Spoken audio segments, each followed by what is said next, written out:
Boa tarde, podemos começar? Acho que sim, né?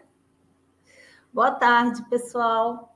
Meu nome é Juliana Corrêa Andrade, eu sou psicóloga, psicanalista, estou falando de Ipatinga, né, Minas Gerais.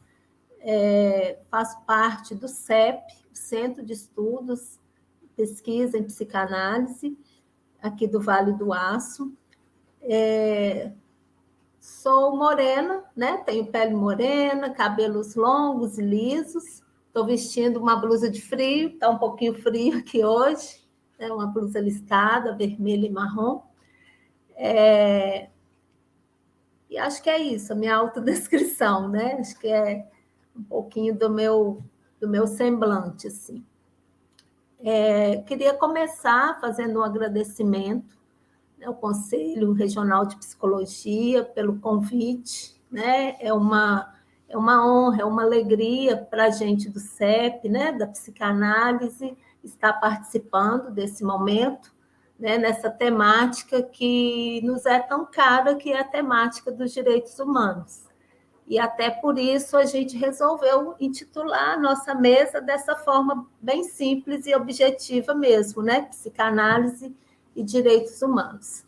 E gostaria de agradecer também a presença, né, desse público. Nós ficamos sabendo de um número expressivo de inscrições, ficamos muito felizes.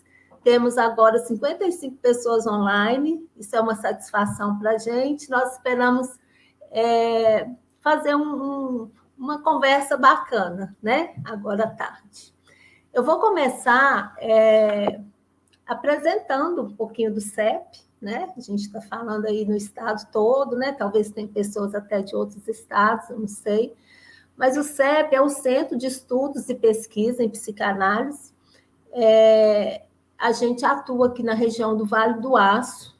O CEP ele foi criado em 2003, a partir do desejo de alguns psicanalistas, né, aqui na região, de fazer uma transmissão da psicanálise de forma ética, com rigor científico, né? E desde 2003 a gente tem realizado esse trabalho por meio de seminários, diversos eventos, jornadas, palestras.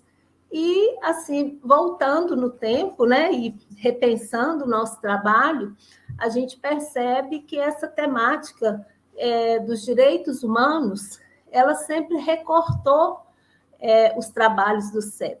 Isso também, de certa forma, né, acho que não poderia deixar de ser, atravessa o nosso trabalho, atravessa o trabalho do psicanalista, né? Então, a gente pode dizer que a teoria psicanalítica, ela desde sempre, desde Freud, ela é construída quase que ao mesmo tempo da prática, né? São duas coisas que se misturam, né? Nesse sentido de que é daquilo que acontece no sujeito, é daquilo que vem da cultura, e é isso que é o objeto de produção teórica da psicanálise.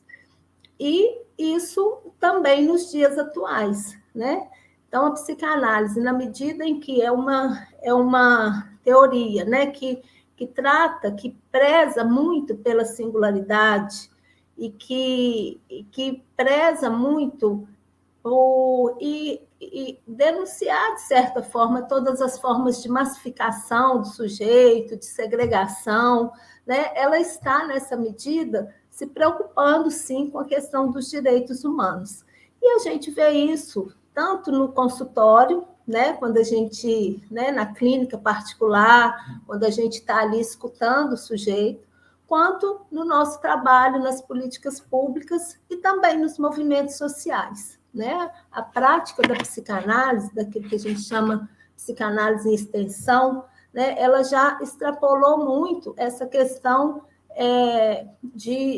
do indivíduo, né? Na verdade, isso não é uma questão, o indivíduo não é uma questão para a psicanálise, né? Mas é sim escutar o sujeito, a sua singularidade, né? Esse sujeito que é atravessado pelo real da linguagem, da cultura, e trazendo também à tona tudo aquilo que tenta massificar, né? Segregar o sujeito. Então, a gente ficou feliz, né, com o convite, porque é um tema que nos é caro e que a gente percebe, inclusive, né, as áreas de interesse de grande parte dos colegas que compõem o CEP tem a ver com essas temáticas, principalmente com a psicanálise em extensão, né? Cada um na sua forma, cada um na sua área assim, de trabalho, mas é algo que é de muito interesse. Então, essa mesa, Psicanálise e Direitos Humanos, ela propõe trazer, então, algumas contribuições sobre possíveis impactos, né, que a violação de direitos humanos e as diferentes formas de segregação geradas pelo discurso neoliberal, que é o discurso, né, que hoje tem feito parte do nosso mundo, né, todos esses impactos, né, que esse discurso vem produzindo na construção de laços sociais e efeitos sintomáticos que se apresentam na clínica. A mesa vai abordar esse tema a partir de trabalhos teóricos e apresentações de experiências também na perspectiva disso que a gente denomina a psicanálise em extensão ou clínica do social, né? Essa articulação aí mais ampla.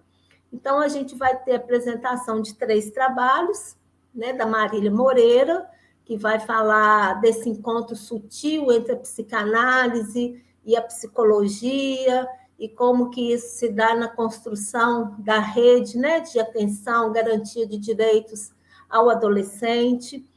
Depois nós vamos ter o trabalho, a apresentação da Camila Mendonça, que vai tratar da psicanálise nesse lugar também de conversar com as questões de gênero, e Marcela trazendo a questão da ocupação antirracista e decolonial no espaço psicanalítico. Então, eu acho que são temas, né, muito atuais, que nos desafiam, né, temas corajosos, vou dizer assim, e que trazem à tona uma certa invisibilidade, né, que fica aí, mas que a psicanálise está aí escutando, né, e está aí se incomodando e está se debruçando, né? Eu falo invisibilidade porque acho que tem uma relação assim, nesse sentido, né? As questões raciais, as questões da adolescência, as questões de gênero, né? E muitas vezes essas 3 questões se incorporam no sujeito só, né? A gente vê isso muito no CAPS. Né? Então, cada expositor terá 15 a 20 minutos para fazer a sua exposição. Nós faremos as 3 apresentações nessa sequência, primeiro Marília, depois Camila e depois Marcela, e ao final a gente vai abrir para o debate, né? Gostaria que o público se sentisse à vontade, né, para fazer as considerações, levantar questões pelo chat, e a gente vai fazer, né, a coleta dessas questões, dessas considerações, e vamos apresentar em blocos no momento do debate para os expositores fazerem as suas considerações. Tudo bem, meninas? Bem? Bom, eu vou pedir, então, a cada uma de vocês, para, antes de começar a exposição, especificamente, fazer uma apresentação pessoal, né, de vocês, né, e vamos seguir aí. Né? Vou passar, então, a palavra para a Marília. Sim.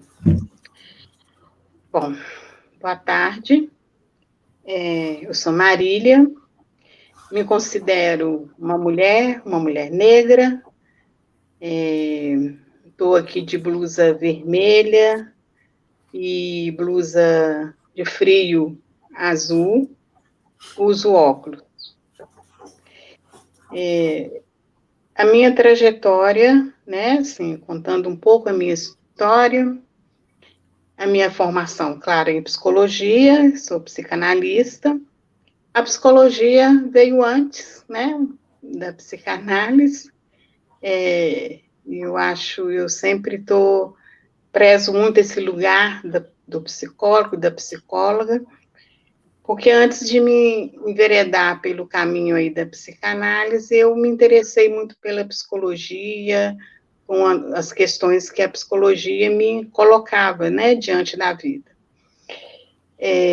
Minha trajetória em saúde pública e saúde mental. Atualmente eu estou em Belo Horizonte, mas trabalhei por muito tempo no Vale do Aço, Ipatinga, Coronel Fabriciano. A minha formação em saúde coletiva me fez participante de poder construir muitos serviços, assim, né? Construir, produzir junto com os outros lá no Vale do Aço, lugares de discussão, né? De discussão de cuidado, de produzir projetos para cuidar, para alinhar, e nesse cuidado e nesse alinhamento, as questões dos direitos humanos estavam sempre presentes, sempre fui muito instigada nesse sentido. Trabalhei muito com a saúde mental lá, tanto adulto, depois fui para trabalhar um pouco mais com a criança e adolescente. Atualmente, eu estou muito implicada com o trabalho com a adolescência, tenho discutido muito, trabalhado muito com a questão da adolescência aqui em Belo Horizonte. Eu intitulei o meu trabalho, que é o encontro sutil entre a psicologia e a psicanálise, na tessitura de construção de redes de cuidado, na garantia das políticas públicas de direitos humanos, pensando muito mesmo na minha trajetória e na prática, na minha vivência, né? E por isso eu fui tecendo aqui um texto para a gente poder estar conversando nesse sentido. E aí, para isso, eu retomei um pouco histórico da psicologia, um momento em que a psicanálise também entra, né, assim, faz um enlaçamento aí na psicologia. Então, vamos lá. A psicologia vem sendo construída ao longo do tempo, conquistando espaço e independência, atuando cientificamente e com conhecimento legal. Antes mesmo de ser considerado uma ciência, no campo das ciências humanas,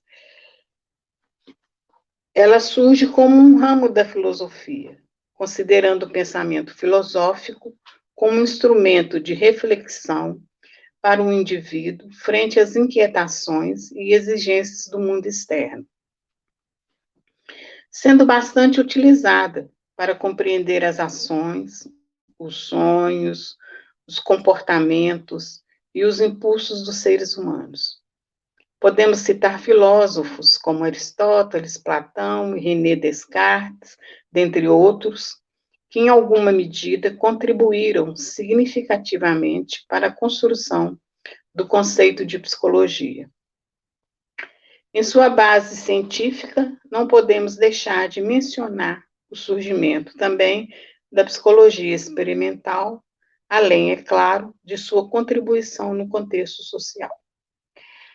A cada contribuição posta, é possível verificar, em sua aplicabilidade, os pontos de junção e interseção de suas bases, que auxiliam no cuidado aos indivíduos em seu sofrimento, sendo também protagonista na leitura do social, na qual compõe investigações possíveis para, com um retorno, criar ações e intervenções.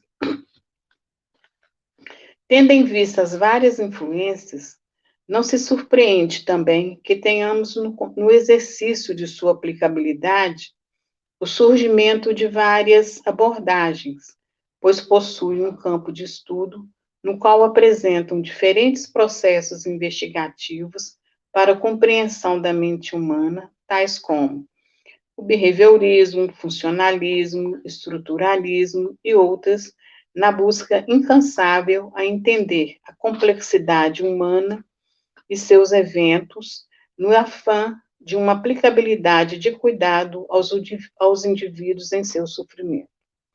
Acrescento aqui a psicanálise, em que em algum momento se fez presente, enlaçando a psicologia a partir do seu campo teórico próprio, se posicionando com outros atores em uma interlocução que media o coletivo e o singular, ofertando uma escuta na participação nas ações emergentes que calculam a produção de políticas de direitos.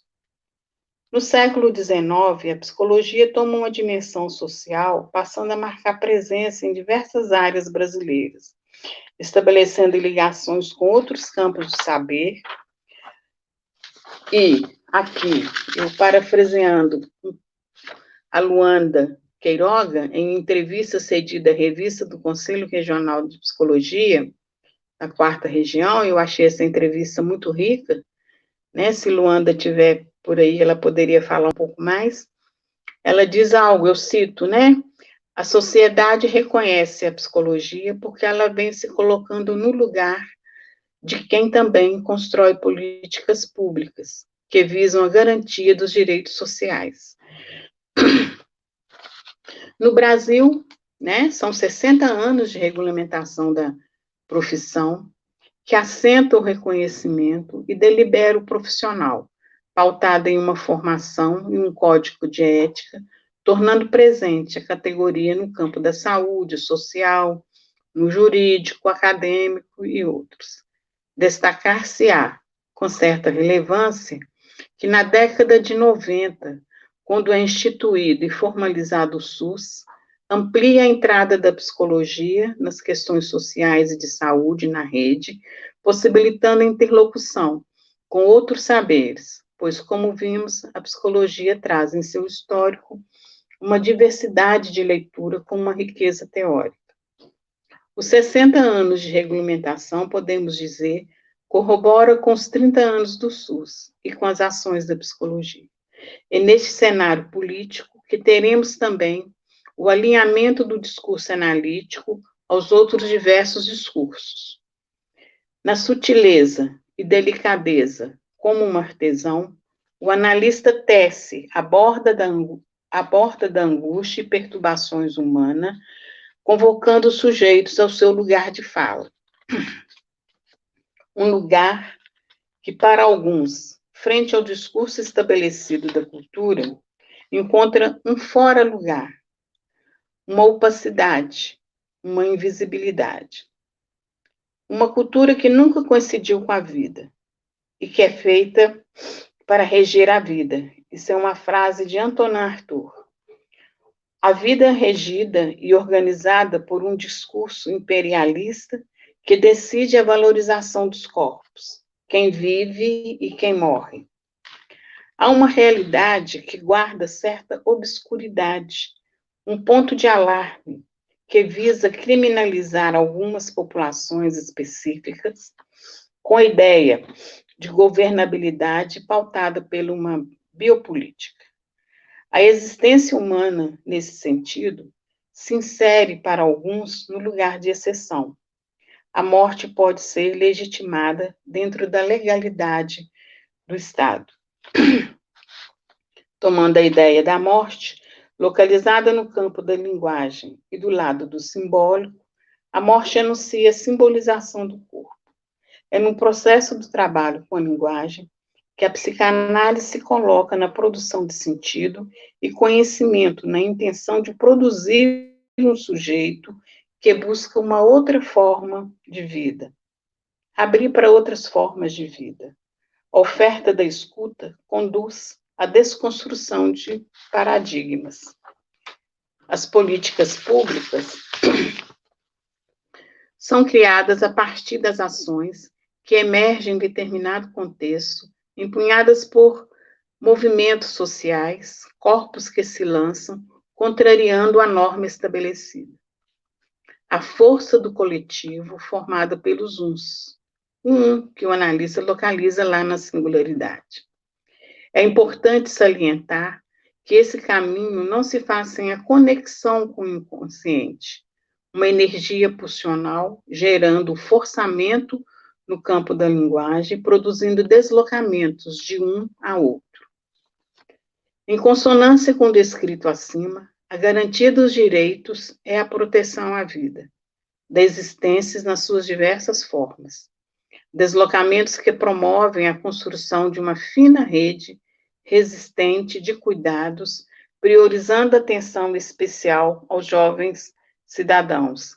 Aqui eu vou fazer mais menção aos jovens, que tem sido a minha prática no momento, né? Essa clientela.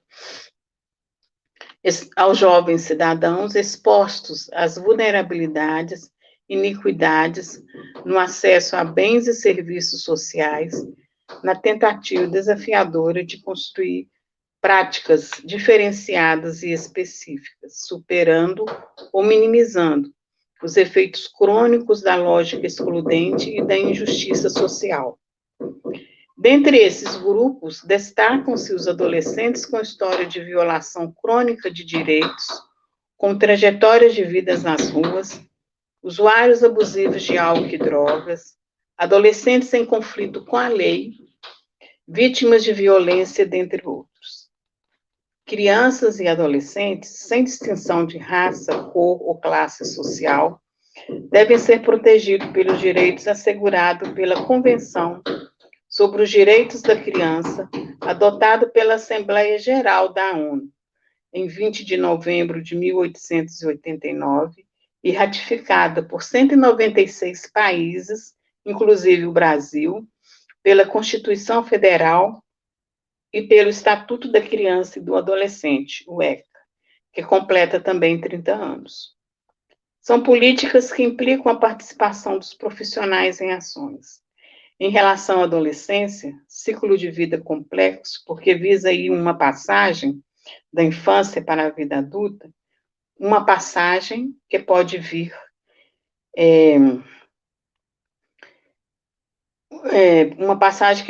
acompanhada de um ato, né? Daí a importância dessa rede a ser construída que sustente a possibilidade de uma queda. Entender o ato do adolescente como estrutura é considerar essa passagem, o que não pode ser posto de imediato a patologizar, tampouco deixar à deriva ou criminalizar. É proteção e cuidado.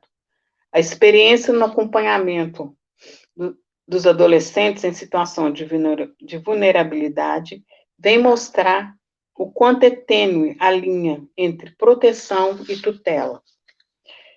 Importante ressaltar, a rede a ser construída para proteção e cuidado ao adolescente requer uma tessitura, na qual ele participa. Outro viés importante, construída no território. Sua fala é de extrema importância, o que eles têm a nos dizer.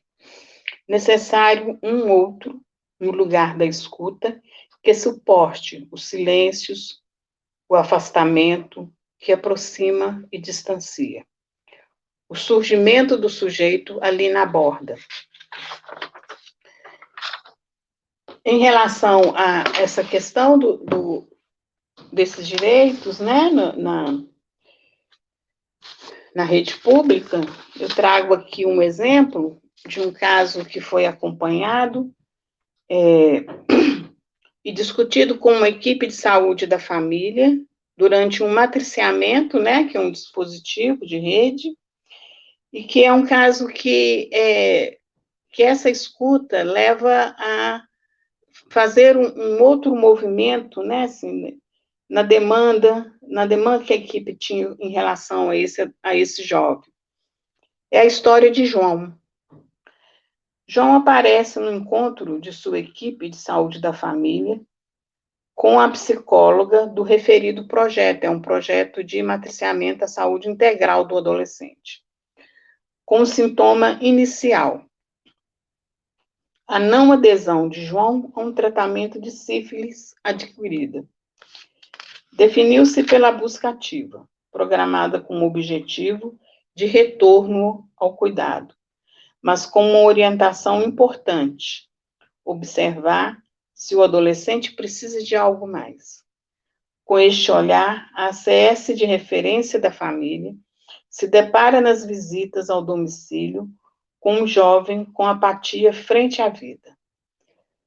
Recluso em casa há algum tempo, em uso de substâncias psicoativas e aparentemente sem força para fazer um movimento diferente em sua vida. Ao abordá-lo, percebeu-se que João quer ajuda, mas não sabe como e nem onde buscá-lo. A CS o convida para um encontro com sua equipe, no centro de saúde, para conversar e buscar saídas. O adolescente aceitou prontamente o convite. A equipe e a técnica do projeto se organizaram para recebê-lo, pactuando internamente entre eles a garantia de oferta de sigilo e confidencialidade ao jovem.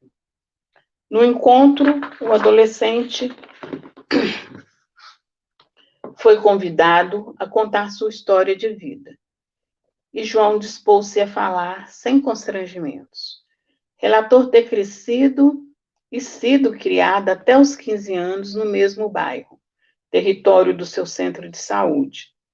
Mas teve momentos diferentes de passagem pelo território, como será relatado à frente. Deixou a escola ainda no ensino fundamental, por uma decisão de sua mãe, muito preocupada em proteger o filho dos riscos de violências no território. Segundo o jovem, ele foi criado muito preso pela mãe, que temia que acontecesse com ele o mesmo que aconteceu com os tios maternos: uso abusivo de drogas ilícita e morte violenta pelo tráfico.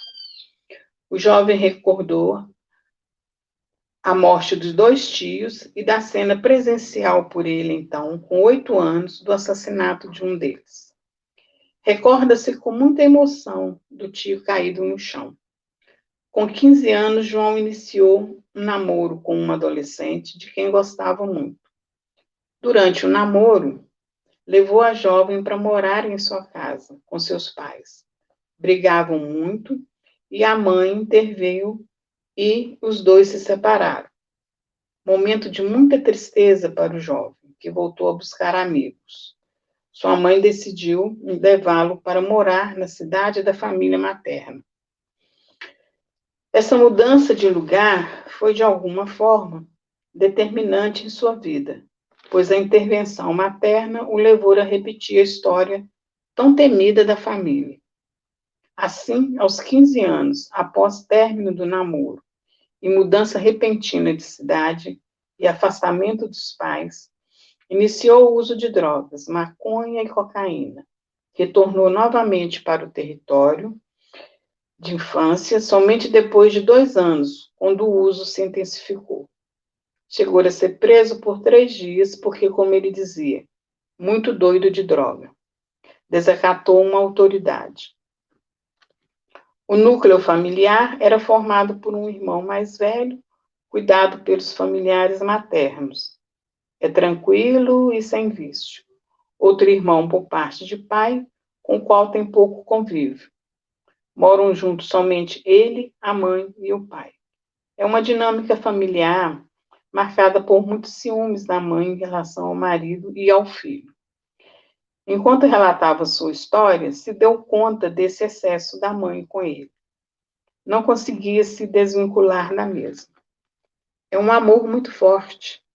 Várias tentativas de saída, sendo uma delas a via da droga, como ele diz, dava um fortalecimento. Atualmente sente-se paralisado. O sintoma de João é a paralisação frente à vida. Não consegue fazer planejamento para sua vida. Foi proposto a ele a construção de um projeto terapêutico singular, considerando onde foi que houve um embaraço em sua vida. Como resposta, encontrou os 15 anos, a vivência da adolescência, a dificuldade de encontrar uma saída que não fosse tão danosa. O jovem concordou em retornar, continuar a conversa e a participar da construção de um projeto para ele, construído por ele. Para a equipe, a revelação foi surpreendente, pois focados no tratamento da sífilis, desconheciam a potência da escuta que permitiu emergir demandas reais desse sujeito. João iniciou um acompanhamento com a psicologia do centro de saúde. O efeito dos encontros com a equipe permitiu a retomada e a finalização do tratamento da sífilis, para a sífilis, a possibilidade da volta aos estudos e a realização de um curso profissionalizante. Então, é nesse sentido que a gente ressaltamos que a Rede SUS tem uma missão e esse lugar do analista de fazer um discurso girar, né? Assim, eu acho que essa é a contribuição que a psicanálise, né, coloca dentro da lógica da saúde pública, da saúde mental, né? Ela tem como missão, né, assim, vou dizer uma missão, mas se coloca ali para precipuar a garantia da vida e o restabelecimento das condições de saúde.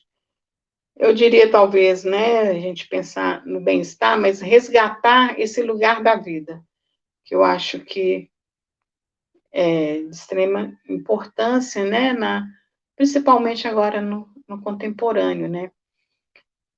E aí, essa contribuição que eu dou, a gente podemos abrir posteriormente para uma conversa. Vamos passar. Agradeço. Agradecer a Marília e passar a palavra, então, para a Camila. E, Marília, esse livro, desse caso, é o livro que foi publicado agora, da Janela da Escuta? Sim, é da experiência, né, de uma pesquisa em rede, Janela da Escuta. Depois, então, você vai falar um pouco mais na hora do debate, você fala um pouco mais dessa experiência, desse material que o pessoal está perguntando, mas aí, posteriormente, você vai ter... Tá? Vou passar a palavra, então, para a Camila. Boa tarde a todas, todos e a todos, né? Bem feliz com essa mesa de psicanálise humanos. Sou Camila Mendonça, né? Sou uma mulher branca, estou usando óculos, meu cabelo é preto e cabelo curto, e estou usando uma camisa jeans azul bem clarinho e por baixo uma blusa amarela.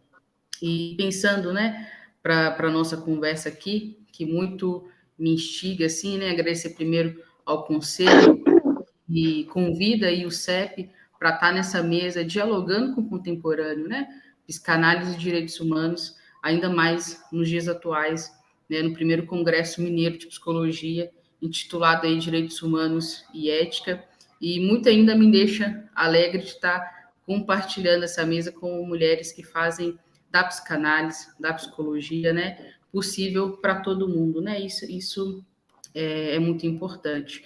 E da minha fala, assim, né, minha pesquisa e meu espaço de fala vem sobre a sexualidade, e aí eu já faço um filtro que é dentro aí dos corpos e histórias LGBTQIA+, né, principalmente pensando nessa articulação, por mais que pode parecer difícil, mas é muito interessante pensar nessa articulação da psicanálise, os corpos LGBTQIA+, e a questão do movimento social aí sobre gênero e diversidade, que é também um espaço que eu faço parte aqui em Patinga, né, que é o espaço do GT Gênero e Diversidade.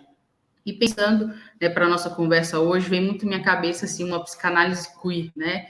É close, mas também é luta, né? Pensando de que movimento que isso vai aparecendo no contemporâneo, né? É uma questão que aparece muito já pensando articulado muito com a prática também, por isso que esse movimento desse campo de pesquisa, campo de trabalho, campo de escuta surge, é quando começa a aparecer muito durante os atendimentos, porque isso vai aparecer no movimento também, falas muito frequentes, né, que foi algum profissional da psicologia e sofreu uma violência, né, ou senão aquele profissional da psicologia tentou fazer uma cura gay, fazer uma reversão sexual, e a gente sabe que isso não existe, né, tanto que a gente tem nossas resoluções aí que dizem totalmente o contrário. E nesse momento aí que está aparecendo um sofrimento presente, né, do sujeito. É lógico que para a psicanálise a gente considera que o sujeito aí tem questões que são deles, que são singulares, que são do subjetivo, mas também tem questões que hoje, que é da cultura, que é da cidade, que impactam esses corpos LGBTQIA+. Tanto que a gente vê os dados aí, todo ano, sempre o mesmo dado, né? O Brasil é o país que mais mata pessoas LGBTQIA+. E isso traz um efeito, né, na forma, inclusive, de viver, né? Tem relatos, por exemplo, muito comuns, né, das pessoas falarem, né? Inclusive eu também faço isso, porque eu sou uma mulher cis, lésbica, né? Então, às vezes a gente até para sair, né, a gente já pensa, antes de sair, já pensa como que volta, porque tem esse medo que a cidade hoje, infelizmente, né, eu falo cidade, eu falo aí do contemporâneo, né, como que isso esbarra muito. E eu sei que pode parecer muito longe, né, pensar psicanálise, né, e a questão junto dos corpos LGBTQIA+, e de fato, né, por muito tempo foi criticada mesmo por ter essa distância, né, não tem como a gente ignorar que teve uma distância, ou teve também ali um certo preconceito na hora dessa escuta, né, mas eu vejo muito que hoje tem um movimento, né, de, na verdade, de ter uma aproximação maior junto ao movimento LGBTQIA+. Né? Porque o movimento LGBTQIA+, de pensar a questão da sexualidade, querendo ou não, que movimenta, inclusive, as nossas posturas de mudança. Né? Se a gente for pegar as nossas resoluções dentro da psicologia, a psicologia aí fazendo um marco, né, de 60 anos, né, muitas das resoluções que aconteceram, muito provocadas pelos movimentos. Né? As políticas públicas, elas acontecem também muito em provocação ao movimento, né? E não só o movimento LGBTQIA+, a gente pode até pegar o movimento aí da luta antimanicomial, que a reforma psiquiátrica ela acontece muito provocada também pelo movimento, né? E esse movimento de familiares, de pessoas que dizem aí de algo que está no contemporâneo que tem esbarrado muito, né? Então pode parecer que é distante pensar psicanálise, né, e sexualidade, é um desafio, com certeza mas é muito possível, né? Eu falo que quando se dá esse match entre a psicanálise e a questão da sexualidade no contemporâneo, é uma conversa que a gente precisa ter, que ela é super importante. Não desconsidero nada que Lacan, o Butler desempenharam, né? Na verdade, tiveram funções primordiais para a gente estar fazendo essa construção sobre gênero, sobre sexualidade, mas eu percebo muito que depois de uma fala de Preciado em 2019, numa conferência na França, né? E ele indaga os psicanalistas sobre isso. A psicanálise tem acolhido, né? E como tem acolhido esses corpos LGBTQIA+, né? A psicanálise tem acolhido, né? Inclusive seus psicanalistas e analistas LGBTQIA+, é uma provocação que o Preciado faz, muito no sentido mesmo da gente pensarmos como que está a nossa escuta hoje no contemporâneo em relação a isso, né? Porque porque é muito comum os relatos, né? Que tem medo do que acontece na rua, ou tem medo do que a família pode fazer quando a família descobre, né? Ou quando relata para a família. Então, observem que tem uma coisa muito mais aí da cultura, de um mal-estar, do que às vezes o próprio sujeito. Então, isso tem aparecido muito. E essa pergunta do Preciado, assim, sempre foi minha garganta seca com a psicanálise.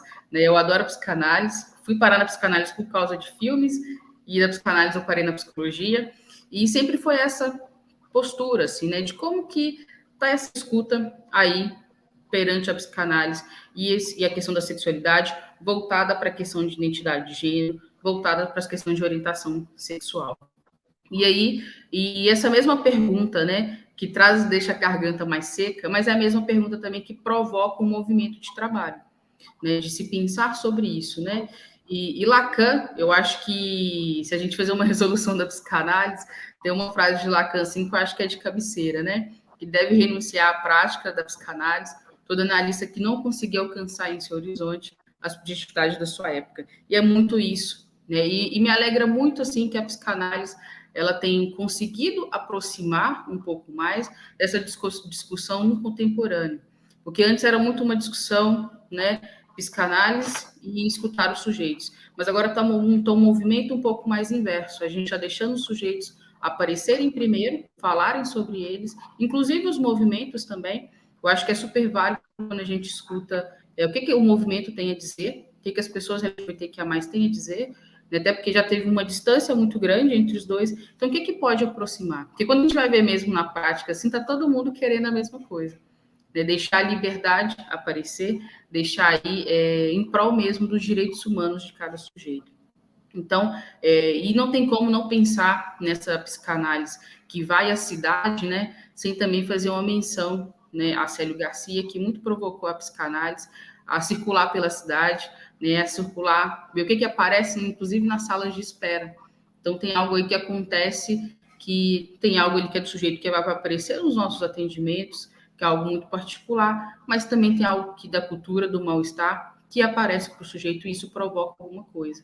É tanto que a gente está aí, né, falando sobre os direitos humanos. O que tem aí na cidade que tem provocado tudo isso?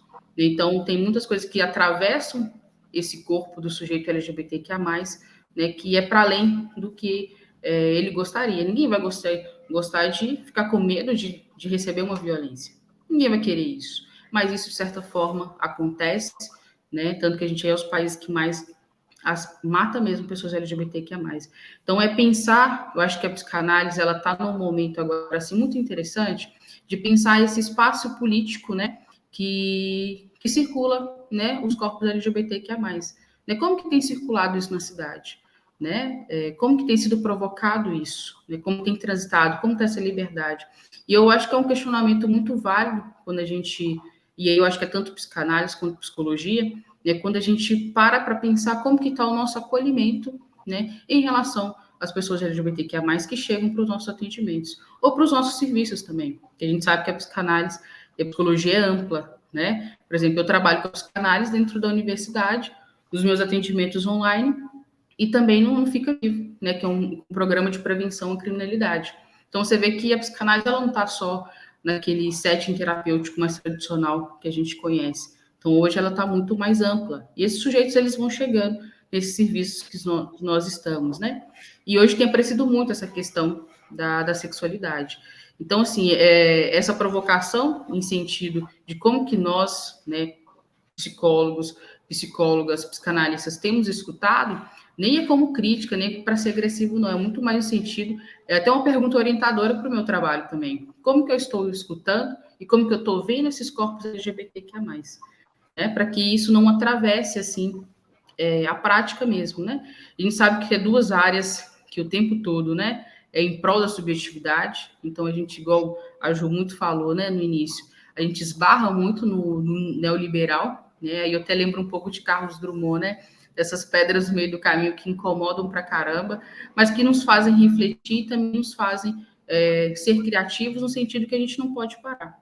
A gente vê os retrocessos nas políticas públicas em relação à saúde mental, à questão da sexualidade também, mas é importante que a gente se movimente, né? E aí a gente até faz é importante fazer essa menção, né? Que mesmo não é uma época de retrocessos, tem várias coisas também que a gente precisa lembrar, né? Que são importantes, né? A psicologia fazendo 60 anos, além das resoluções 01/99, a 01/18, recentemente a gente teve a 08/2022. No meio de retrocesso, a gente consegue trazer para a psicologia ainda uma resolução aí que vai dizer de uma psicologia livre de bifobia, né? Isso é super importante nos dias atuais, da gente marcar desse lugar também, né? Então, não que a gente vai levantar bandeiras, mas a nossa bandeira é o sujeito, né? Em prol dessa subjetividade, a gente tem que entender o que está acontecendo no contemporâneo que pode estar esbarrando. E aí é muito interessante que aí eu volto até um pouco em Lacan, para falar do avesso, né? Desse avesso que a psicanálise sempre vai estar aí, a disponibilidade. Né? E isso, a questão das margens, né? Quem vai estar às margens sempre vai ser as populações ditas como minorias, mas na verdade elas são maiorias. Né? São a população LGBTQIA+, vai ser as pessoas negras, vai ser as pessoas com deficiência, os indígenas, sempre são essa população que é jogada aí para a margem, mas é a população que mais resiste também. E aí a psicanálise vai entrar, né, nessa escuta aí, para ver o que aparece ali. Tem algo que é do sujeito, a gente não nega isso, né, mas também tem algo ali que é da sociedade, que é da cultura, né, que vai entender isso. E durante das pesquisas, dos estudos, algo que eu vejo muito importante assim, para a gente compreender por que a gente precisa olhar para a cultura, para a sociedade, para a cidade. Tem muitos eventos assim históricos que aconteceram que simplesmente foram varridos, né? E a gente não ficou sabendo, ou se ficou sabendo de uma forma muito precária. né? Por exemplo, a gente lembra, a gente está na semana, né, do orgulho, Dia Internacional do Orgulho LGBTQIA+, que foi no dia 28. Talvez a revolta de Stonewall é um pouco mais conhecida, né? Mas lembrando que antes de 60, que teve a revolta de Stonewall, já existiam outros movimentos LGBTQIA+, acontecendo no mundo inteiro, né? Inclusive na América Latina, na Argentina isso foi muito pulsante, e no Brasil também, que a gente estava numa época de uma ditadura, né? E muitos poucos se fala, por exemplo, sobre a questão da ditadura e a questão LGBTQIA+, né? E na época ali da ditadura, muitas pessoas LGBTQIA+, a gente nem sabe onde que estão, infelizmente. E foram mortas, torturadas de forma brutal, assim, porque são LGBTQIA+. E isso é arrastado, né? É totalmente assim. A lógica da ditadura é super importante que a gente faça e fale sobre isso, né, para que não aconteça novamente, mas alguns recortes, né, que foram feitos são simplesmente apagados. E aí vocês pegam esse efeito de apagamento, né, inclusive a gente falei um pouquinho sobre a reforma psiquiatra, a luta antimanicomial, como que esse movimento provoca também uma mudança, né? Na época dos manicômios aí, dos hospitais psiquiátricos, muitas pessoas LGBTQIA+, eram simplesmente jogadas ali também, né, por serem LGBTQIA+. Então, percebem que essa visão que a sociedade vai construindo de uma pessoa LGBTQIA+, de um lugar de uma perversão, né, de um lugar, né, do desajustado, né, do que está fora da norma, isso provoca em muitas pessoas, né, a liberdade de atingir esses corpos. Né? Se é uma pessoa, então, igual na época da ditadura, né, era visto como os desajustados. Né? Então, se está errado, a gente precisa dar uma correção para isso. Então, por isso que a gente vê quantos corpos assim são atingidos mesmo por essa LGBTfobia. E isso aparece nos atendimentos. E é isso que eu tenho chamado um pouco a atenção para a gente não ignorar isso nos atendimentos. Porque isso vai dizer de um sintoma que ele vai sendo formado, né, de uma relação com o corpo, de uma relação social mesmo, né, de como é que isso vem aparecendo. Então, é muito desse lugar, assim, né? E, então, assim, a gente não dá tempo de falar sobre cada momento histórico aqui, que nosso tempo é curtinho, mas eu acho que é super válido, assim, quando a gente faz esse retorno também para a história, né? E para entender até quando começa essa questão da sexualidade, como que a gente vai ver isso na sociedade, e isso, inclusive, vai moldando, assim, a nossa forma de lidar com esse sujeito. Né? Então, como eu falei para vocês, eu ofereci na psicanálise por causa de filmes, né? Tem um documentário na Netflix muito interessante que chama Revelação e fala justamente isso, como que a televisão, os filmes, acabou moldando assim o nosso olhar sobre os corpos trans e travesti. E tem essa reprodução. A gente sabe que é uma sociedade de reproduções. Tá? E que tudo que é moda a gente vai reproduzindo. Então, inclusive, os nossos preconceitos a gente vai reproduzindo também. Né? Tudo vai em cima disso. E isso vai aparecendo, né, dentro da clínica, assim. Por isso que eu fico, assim, feliz de saber que a gente está articulando muito isso hoje com a psicanálise, né, não que ela nunca fez isso, ela sempre esteve ali presente, mas hoje a gente está se falando um pouco mais publicamente sobre esses temas, assim, né, então é super importante, eu deixei o convite para todo mundo, né, que faz, acho que qualquer tema, assim, seja da luta antimanicomial, seja da pauta racial, acho que é super interessante quando se volta, né, para a história, para entender aí como se deu isso, né, então, quantos corpos, por exemplo, e sujeitos foram apagados, assim, né, porque simplesmente eu tive a liberdade de lá atingir esse corpo. E, infelizmente, assim, até hoje, né, então, como é que essas ações e movimentos que vão acontecendo, né, no mundo inteiro, acaba trazendo esse apagamento, mas ao mesmo tempo também cria um movimento de resistência, cria um movimento também para os profissionais de se pensar, né, como que nós podemos estar, né, levantando mesmo essa bandeira em prol do sujeito, em prol da subjetividade, porque senão não faria sentido nenhum a gente chegar no consultório, ou no atendimento online, né, e de poder falar, de trazer para o sujeito uma cura gay, uma reversão sexual. Essa coisa tal não existe. Eu sempre falo com meus alunos assim, gente, essa coisa aí de cura gay, reversão sexual, eu passei 5 anos na faculdade, eu nunca vi tal coisa. Então, assim, já está na hora também da gente olhar, inclusive, para nossas resoluções. Eu até falo com eles, olha, gente, as resoluções são muito pequenininhas, às vezes é 2, 3 páginas, joga no Google, né, e lê sobre elas, né, e elas vão estar dizendo ali de um outro cuidado. E apesar que a psicanálise ela não tem essas resoluções, mas se fosse para pensar a psicanálise assim, é muita política do sujeito. E a política do sujeito aqui não é política partidária, não, tá, gente? É uma política de vivência, de existência, de liberdade, de poder dizer sobre si. Né? Não tem uma resolução, mas isso é muito concreto, assim, quando a gente vai escutando a prática, né, de cada profissional, independente de qual área, né, que eles estejam, muito desse lugar. Esse sujeito poder falar sobre si, esse sujeito, a Marília traz sobre a questão do plano terapêutico, né, dele estar envolvido também nessa questão do plano terapêutico, não é uma coisa de cima para baixo, né, a gente faz parte disso também. Então, esse lugar da política do sujeito, do inconsciente, é muito desse lugar. É de um lugar de uma sobrevivência. Né? Então, eu fico feliz que hoje a psicanálise se aproxima disso, né?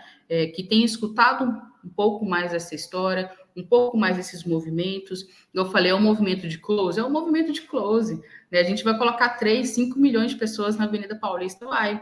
Mas também é um movimento que está todo dia ali buscando o seu. Pensando em políticas públicas, pensando nesse acesso à saúde, nesse acesso à assistência, e de poder contar também com a psicologia, com a psicanálise, de quando formos procurados para escutar, para ter, que a gente também possa estar junto no sentido de não ter esse lugar preconceituoso, assim, né? Então, é muito desse lugar que, assim, infelizmente, né, a gente é uma sociedade que, na sua estrutura mesmo, né? Eu sempre falo, a gente só trocou a roupagem para 2022, mas se a gente for pensar, tem muita coisa ainda parecida com 1500. A gente só mudou a roupa e veio para cá. Então, tem muita coisa para ser discutida, mas isso é apresentar um pouquinho assim de como que tem sido feito, né, esse diálogo, né, da psicanálise com a sexualidade hoje no contemporâneo. Né, a gente faz parte de um cartel que a gente tem dialogado muito sobre isso, muito voltado para o corpo trans, né, e minha pesquisa vai muito para esse lado.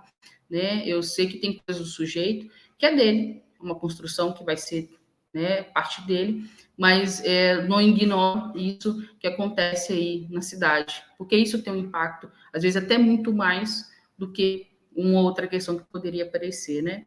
E aqui não tem como eu não me recorrer sempre à arte, assim, né? Eu acho que a arte nos ajuda muito, né? E eu fiquei tenho pensado muito assim em algo do Alceu Valença, assim, né? Quando ele fala de uma nação solidária, sem preconceitos tomara, né? E logo depois, assim, não lembrar de Milton, né? Esse carioca mais mineiro do que carioca aí, quando ele fala, né? Qualquer maneira de amor vale a pena cantar, né? E se a gente traduz isso para nós, para nossa prática, né? Muito dizendo, né? Que a gente vá para os nossos consultórios, vá nos espaços de trabalho que a gente tem, sem preconceitos, né? E que deixe o sujeito falar, né? De qualquer lugar que ele quiser dizer, a gente está ali disponível para escutar. Não sei se eu passei meu tempo, Ju, mas é isso que eu tinha para trazer a colaboração sobre a psicanálise e a sexualidade. Quem tiver dúvidas aí, a gente pode ir trocando, viu? Obrigado quem está aqui acompanhando a gente. Ok, Camila, nosso tempo está bem, mas vamos passar a fala agora para a Marcela. Então, né? E aí depois a gente abre para o debate, temos muitos comentários, né? Algumas questões. Vamos lá, Marcela.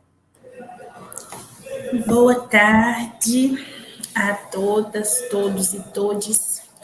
Queria dizer da alegria, né, de estar aqui dividindo essa mesa com vocês. Tem tempo, né, que a gente não divide uma mesa.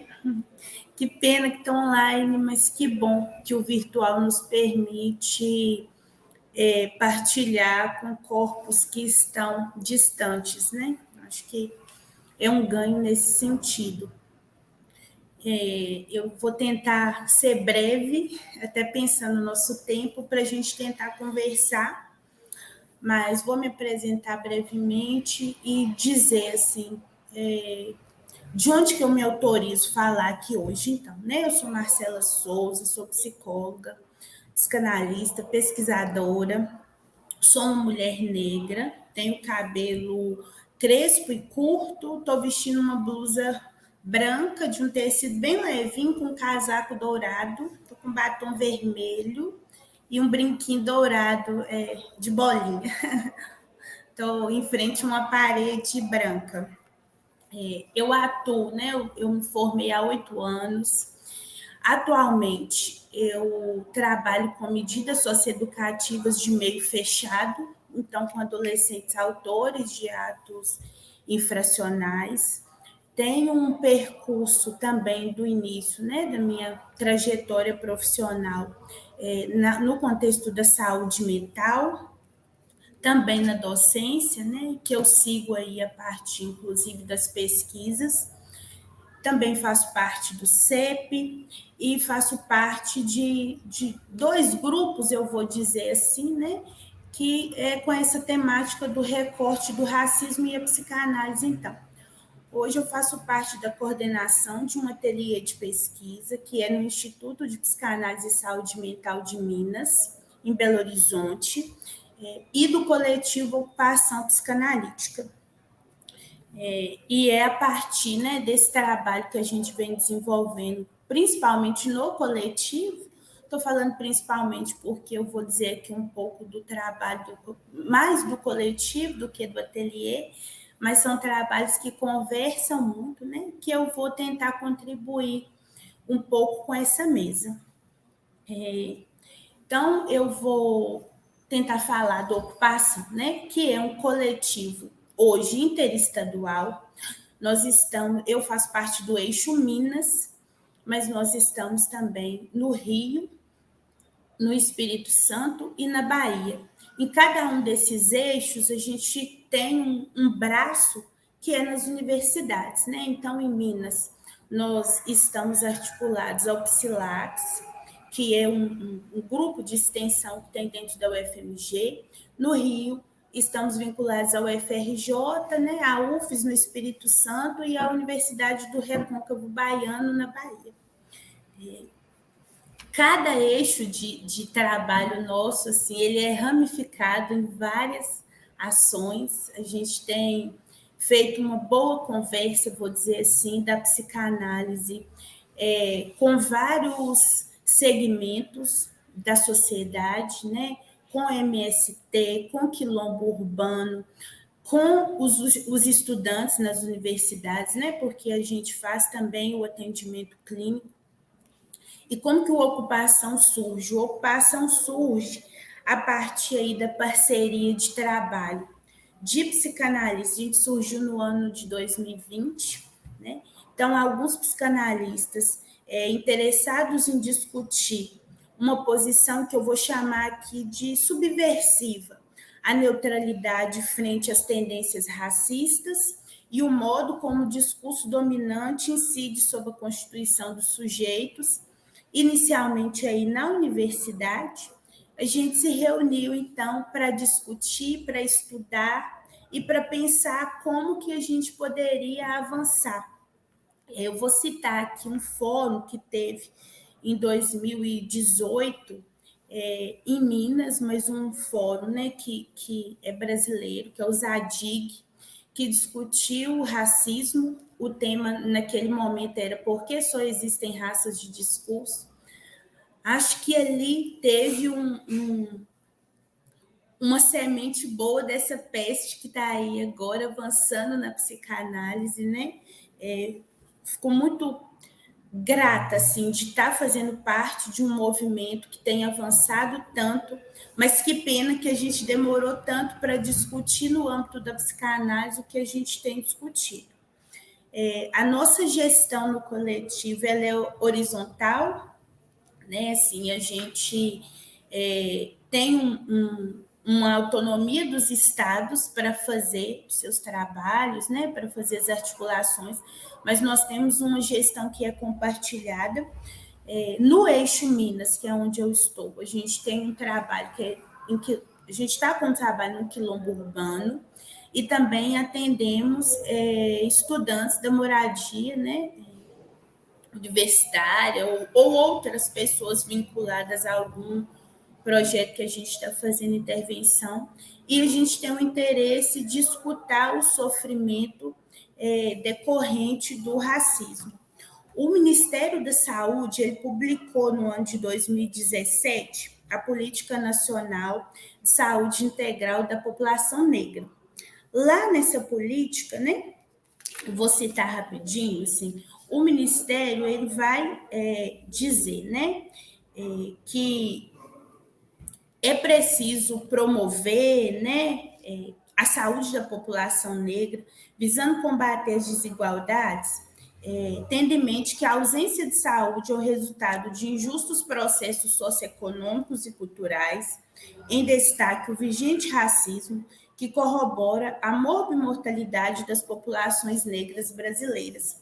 A gente costuma ouvir muito aqui no nosso país, né, assim, que no Brasil não tem racismo, que a gente é um país acolhedor, e esse engodo de que a gente não tem racismo, ele vai, de alguma forma, sustentando as violências decorrentes do racismo, que é uma violência que é cotidiana, né? E citando, né, algo que a gente brinca muito, né, mas é uma brincadeira séria e triste, é cotidiano. O racismo, ele incide sobre os corpos, né, ou sobre as pessoas negras e não negras em todo o país, porque é preciso a gente relembrar que nós somos um país que foi colonizado, então a colonização ela faz parte da estrutura do nosso país.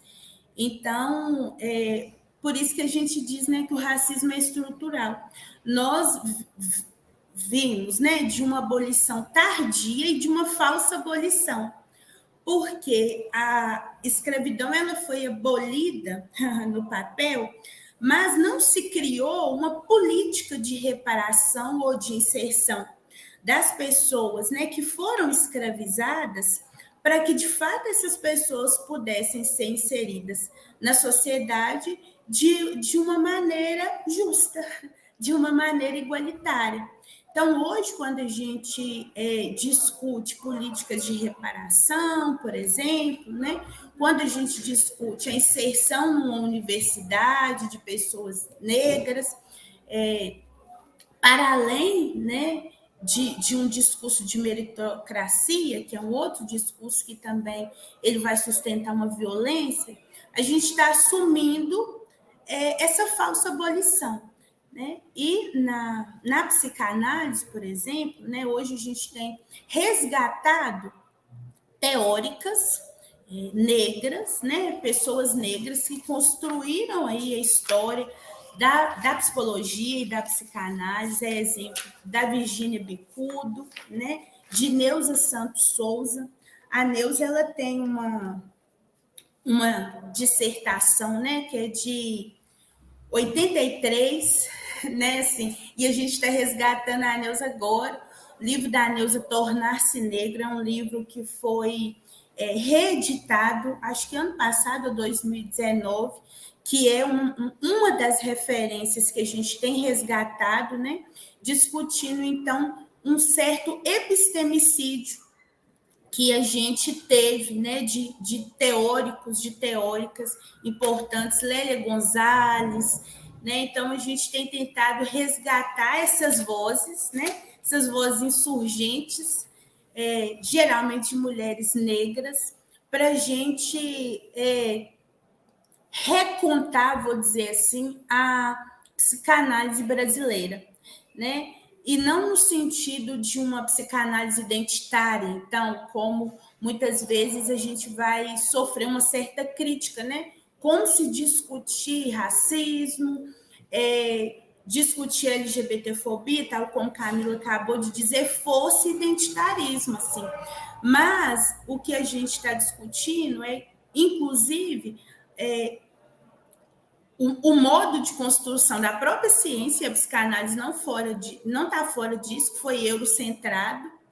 Então, uma construção branca, né, assim, geralmente aí construída por homens héteros, né? A gente não está desconsiderando, inclusive, as bases filosóficas da psicanálise. Então, a gente estuda conceitos fundamentais, porque não é outra psicanálise que a gente quer fazer, Mas a gente quer uma psicanálise, tal como essa frase do Lacan que a Camila cita e que eu fui repetindo até junto com ela aqui, porque eu acho que é uma convocação importante, que deve renunciar à psicanálise, e eu acho que deve renunciar ao título de psicólogo, né? Aquele profissional que não se atenta a escutar a subjetividade de sua época. E a subjetividade de um país colonizado, que subjetividade que é essa? Né? Assim, a gente tem escutado relatos de colegas, né, de pessoas que a gente vai encontrando aí, que a gente tem feito bons parceiros a partir desse trabalho, assim, pessoas psicanalistas que são negros e que são procurados por pessoas que são negras, porque essas pessoas dizem assim, olha, eu fiz análise com um analista branco e ele não escutou o ponto do racismo. A gente não está discutindo, então, que preto tem que fazer análise com preto, não é isso. Senão a gente também está questionando que o significante aí da transferência, né, que o que faz a gente escolher um analista é um significante qualquer, é um traço. O que a gente está tentando escutar é que a cor é um traço importante e que vai ser importante para muitos sujeitos, assim, né? Então a gente tem tentado construir o nosso trabalho, vou tentar ir caminhando para o fim para a gente conversar, a partir de 3 frentes: o estudo e a formação. Então, nós estudamos conceitos fundamentais à luz de pessoas que são psicanalistas e que discutem esse conceito também. Falei aqui da Neuza, da Lélia, Isildinha Nogueira, né? Se a gente tem colegas no Ocupação que também têm construído história pesquisando racismo. Vou citar aqui Cristiane Ribeiro, por exemplo, que é uma colega, psicóloga psicanalista, que inclusive dia 8 lança um livro dela, que é fruto da dissertação de mestrado, e que está discutindo a questão do racismo e a psicanálise, né? Então, a gente, como todo bom psicanalista, a gente não abre mão da nossa formação. Então, a gente tem grupos de estudo toda semana, né, que a gente se reúne para discutir a formação, a difusão do que a gente está discutindo. Então, a gente tem promovido alguns eventos, a gente participa de eventos. Ano passado, a gente ofereceu um curso de inverno e a gente está construindo outras ações aí também para a gente conseguir dialogar sobre o que a gente está construindo. E a clínica antirracista, que é uma das bases aí, né, do nosso projeto. Essa clínica tem acontecido nas favelas, vou dizer assim, nos quilombos, escutando estudantes universitários, escutando mulheres vítimas de violência, né? E que essas pessoas trazem esse recorte, eu vou dizer assim, racial, enquanto tema de sofrimento, né? Assim, a gente tem discutido o tema da branquitude a partir de algumas parcerias, né? Para pensar na estrutura simbólica de privilégios que a branquitude herda do período colonial, né? E, por fim, senão a gente não consegue conversar, assim, tem um artigo que inicialmente era até a minha ideia de discutir aqui, mas achei mais importante falar do projeto. A gente já tem um artigo que está publicado, depois eu posso colocar o link se alguém se interessar, Ocupação Antirracista e Decolonial, do Espaço Psicanalítico. É um artigo que saiu no ano passado e que conta um pouco do nosso início. Nós já avançamos muito, assim, depois, né, desse artigo. E recente, agora em maio, dia 28, eu pude representar o coletivo em Brasília, né, no CFP, num evento que teve sobre direitos humanos, para receber o prêmio Virgínia Bicudo. Esse foi o primeiro ano, né, do prêmio. O CFP lançou essa campanha no ano passado, com o objetivo de premiar práticas antirracistas na psicologia. Nós enviamos um artigo que vai sair em breve num livro do CFP, contando um pouco, né, do que a gente tem feito. Então, nosso trabalho foi reconhecido pelo Conselho como um trabalho relevante, né, assim, no âmbito da psicologia, vou dizer da psicanálise também, né, porque nós somos psicanalistas, e nós inauguramos aí o primeiro de vários outros prêmios, porque a gente foi para receber o prêmio e descobrimos que foi instituído agora, né, o prêmio Virginia Bicudo, então todo ano vai ter.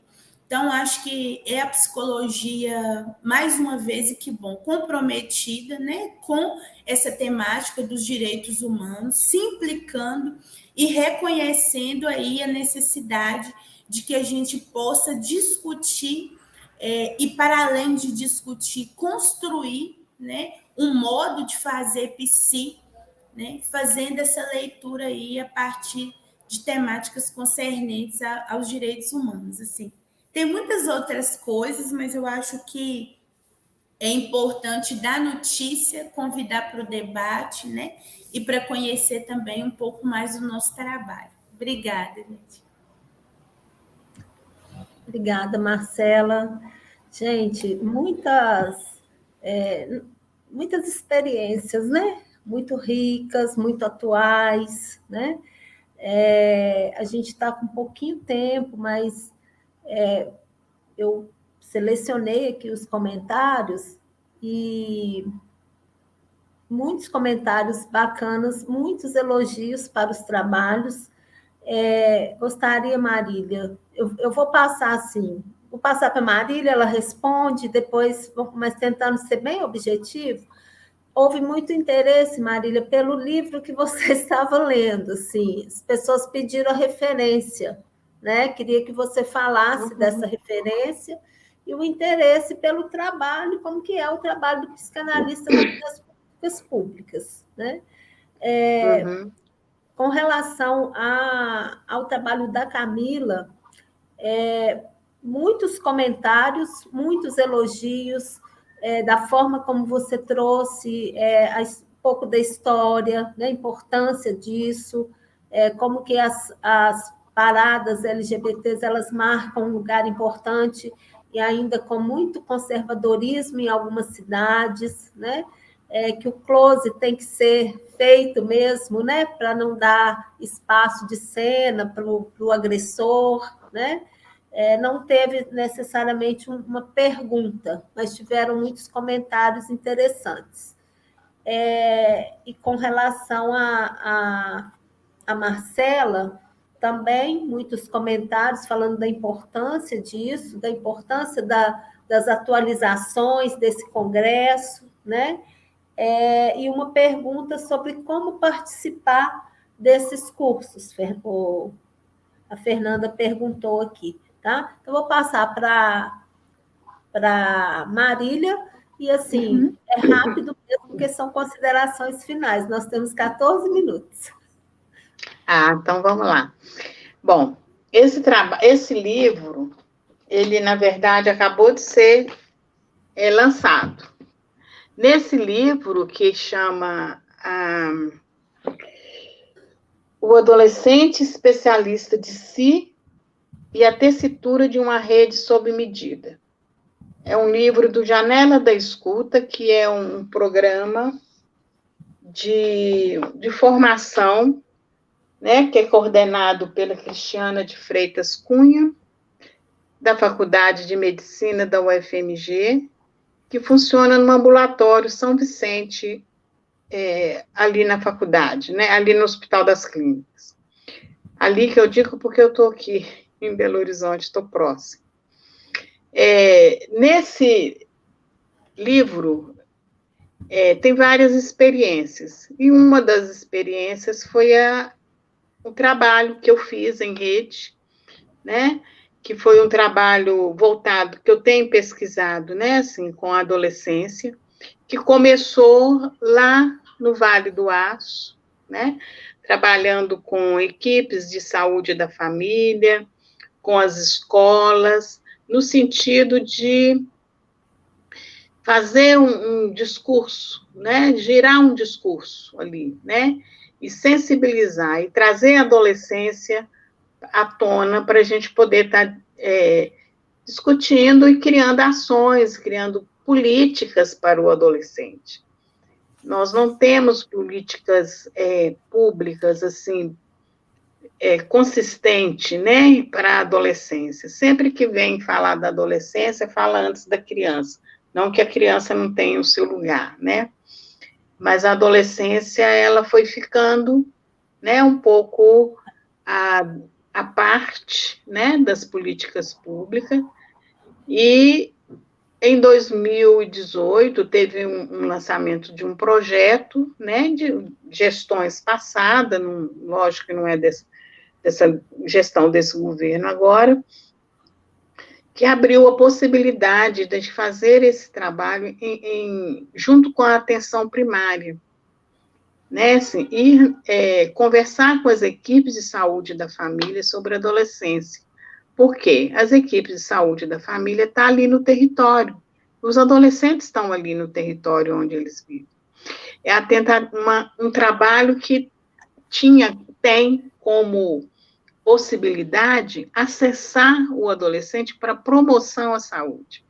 Porque quando a gente vai encontrar o adolescente, já encontra ele em situações de risco, né, assim, há sempre um comentário, alguma coisa assim, que o adolescente não adoece, mas quando nós vamos fazer um levantamento epidemiológico, o quanto que eles têm morrido por causas externas, né? Então, tem aí um lugar aí que ficou um pouco vazio em relação às políticas públicas. Então, nesse livro, que tem várias experiências, outras, tem essa Maria, experiência você pode também. repetir o nome do livro? O adolescente especialista de si e a tessitura... De uma rede sob medida. Uma rede sob medida a desse adolescente. A que cada um vai demandar, né? E é a partir dele. Uhum. Então, é isso. Esse livro... também, quem tiver interesse, tem na Scripton, e ele vai ter um outro lançamento agora, dia 2, lá na Livraria Quixote, aqui em Belo Horizonte. Respondi? Uhum. Obrigada, gente. Mas tem outra pergunta? Não, acho que a gente pode passar para a Camila ou para a Marcela para as considerações. Geniane, então, para trás, né, gente? Esse psicanalista gosta de falar, né? Aí o tempo vai ficando bem curtinho. Mas agradecer muito, assim, a gente foi lendo aqui os comentários, né? E é sobre isso, né? A gente tentar fazer a análise da psicologia acessível, tanto para a gente passar o que a gente está fazendo, né? Enquanto pesquisa, enquanto estudos, principalmente nos nossos ambientes de trabalho. Hoje, ainda bem que a gente tem conversado muito amplamente sobre isso nos serviços, né? É super importante, né? Close, é super importante ter o close, né? E esse close na luta também, na existência, na sobrevivência, e a gente ocupar, né? Não só os lugares de resistência, mas os lugares de trabalho também, né? É importante marcar esse lugar, é super importante. Ainda mais quando se fala da psicanálise, sexualidade no contemporâneo, né? Surge algum embate ali, Foucault, Butler, Lacan, e vira uma feijoada toda ali, mas na verdade, no final das contas, assim, a gente está querendo ir para o mesmo caminho, né? Que esse sujeito LGBTQIA+, tem essa liberdade, né, de caminhar sem medo, essa liberdade de falar das suas angústias, dos seus amores, né, andar de mãos dadas sem se preocupar com o que vem ali na esquina, né? Então, muito desse lugar. E eu vejo que eu sempre falo, né, que a psicologia, a psicanálise, nesse sentido, desempenha um papel, assim, primordial, que é dar esse espaço, né? Eu sempre, nas supervisões de estágio com os meus alunos, falo, muitas das pessoas que vão chegar para nós falando sobre a sua sexualidade, muitas vezes lá fora, né? Em casa, no trabalho, né? Alguém comentou aqui sobre a questão do ambiente de trabalho, né? Muitas das vezes nesses ambientes vão sofrer algum tipo de violência, e violência que a gente já entende que é para além da física, que pode acontecer. Às vezes, o único ambiente que o sujeito vai poder falar sobre ele é quando ele está ali, né? Os novos estilos de trabalho, para ser escutado. Então, que a gente ofereça esse lugar, né? Deixar o glow e o brilho aparecer, né? Para que esse sujeito ele vai criando a sua história, vai criando, né?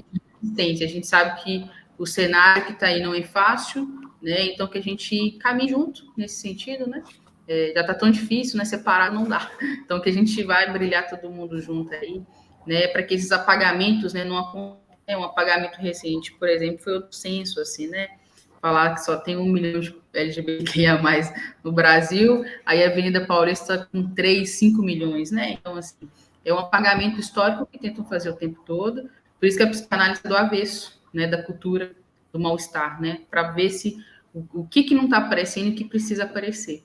Então, fica esse convite, né, nesse sentido, seja da psicologia, ou seja da psicanálise, mas a gente provocar a nossa própria clínica, o nosso próprio olhar, a nossa própria escuta, né, e deixar esse sujeito aí aparecer, né, ele precisa desse espaço também, principalmente nos dias tão, assim, truncado, né, do jeito que estão, então que a gente seja mais esse espaço aí de resistência, de existência mesmo. Obrigada, viu, gente, para quem estava aqui acompanhando a gente, né? Tá lindo, assim, tudo que está acontecendo, acho que é muito bacana. Fala, Marcela. Obrigada também. Eu até já pedi para compartilhar, né? Assim, hoje o que o Ocupação é um projeto que começou assim quase que numa sala de casa e cresceu, está em 4 estados. Então a gente está em um momento assim de reconstrução. A gente vai criar uma rede só de ocupação, mas hoje nós estamos vinculados então à rede do Psilax. Então o Instagram do Psilax é @Psilax, né? Vocês podem seguir, pode mandar um direct falando que o interesse é na ocupação, assim. Lá tem divulgação de tudo que acontece no Psilax. Tem outros projetos, mas aí quando é nosso vai estar lá, Ocupação Psicanalítica, né? Eu compartilhei também o link do nosso artigo. Fiquem atentos aí às redes do Conselho, porque em breve, acho que final do ano, assim, deve sair o livro, né, com o nosso artigo que a gente mandou para o Conselho. Não podemos divulgar ainda, né, porque é um texto que vai sair nesse do Conselho. E a gente está aí também, né, eu falei do ateliê, o ateliê está no Instagram do Instituto de Saúde Mental de Minas Gerais, é @IPSMMG, depois eu coloco aqui para compartilhar. Lá no Instagram, né, do Instituto é divulgado tudo que acontece no Instituto, mais os trabalhos do ateliê. No ateliê, a gente falei pouco, mas esse ano a gente tem discutido casos clínicos. Né? Então, alguém que chega para o analista e vai levar esse ponto aí, né, da cor, e que a gente tem, então, discutido casos e tentado nos questionar sobre esses casos. Então, quem tiver interesse pode seguir aí pelas redes sociais. Estamos de folga, mas retornamos em agosto com o ateliê, que acontece uma vez por mês. E as atividades de ocupação, a gente também está, assim, esse mês de julho é umas férias, mas não tanto, né? Mas em breve a gente vai divulgar outras atividades que a gente tiver. Por enquanto a gente tem feito online, então isso permite, né, que muitas pessoas possam participar. Mas é agradecer mesmo, agradecer o Conselho, né, por esse espaço, por essa iniciativa, com temas tão relevantes, importantes à nossa formação, à nossa prática enquanto psicólogos, né? Assim, é um orgulho, né? Fazer parte assim de uma categoria que se implica, não que seja fácil, né? Assim, mas assim é importante perceber que os nossos conselhos atuam, inclusive, buscando garantir que a gente não retroceda. Então, orientação dos conselhos a gente tem. Se a gente não seguir, é uma questão nossa, assim. É muito importante ter essa representação tão ética do conselho. Acho que é importante reforçar isso. Ok. Bom, pessoal, infelizmente a gente está chegando no final do nosso tempo, né? Queria novamente agradecer ao CRP, né, esse convite. Acho que foi uma experiência muito bacana essa troca. Agradecer ao público que dialogou conosco, né? Dentro do que é possível mesmo, né? Mas foi um diálogo interessante. Agradecer às colegas da mesa, né, que se dispuseram a apresentar um pouco aí das suas experiências muito ricas, né, muito que nos ensina muito, nos provoca muito, inclusive. E sim, para finalizar mesmo, assim, algumas frases, né, pequenas frases que ficaram assim para mim no trabalho da Marília. Escutar o sujeito onde ele aparece, para além dos fluxos e protocolos, né? Que é o nosso fazer na saúde pública, né? E tecer a rede a partir dele. No trabalho da Camila, essa psicanálise que se propõe a acolher, a olhar, a investigar, né? O sujeito e seus diferentes corpos. E no trabalho da Marcela, acho que esse questionamento, né, que eu acho que é muito provocativo, que subjetividade é essa de um país colonizado?